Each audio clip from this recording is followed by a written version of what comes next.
నేను ముఖ్యమంత్రి గారిని సూటిగా డిమాండ్ చేస్తా ఉన్నా.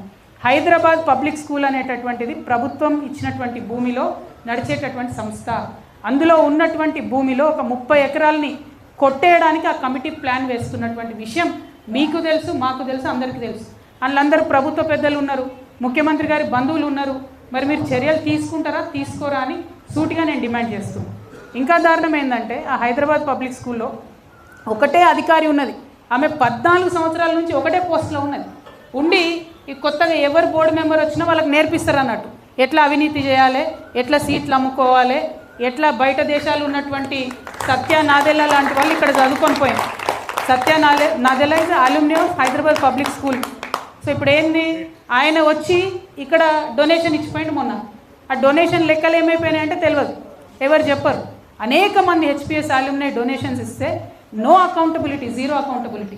గొప్ప గొప్ప వాళ్ళందరూ, ముఖ్యమంత్రి గారు చుట్టాలందరూ ఆ కమిటీ నిండి ఉన్నారు. విద్యాశాఖ మంత్రి మన కర్మగాలి ముఖ్యమంత్రి గారే ఉన్నారు. కాబట్టి నేను వారిని డిమాండ్ చేస్తున్నా, you should please immediately review what is happening in HPS మీద రివ్యూ చేయాలి. హైదరాబాద్ పబ్లికేషన్ మీద ఖచ్చితంగా పబ్లిక్ స్కూల్ మీద ఒక స్టాండ్ తీసుకోవాలని నేను డిమాండ్ చేస్తున్నాను.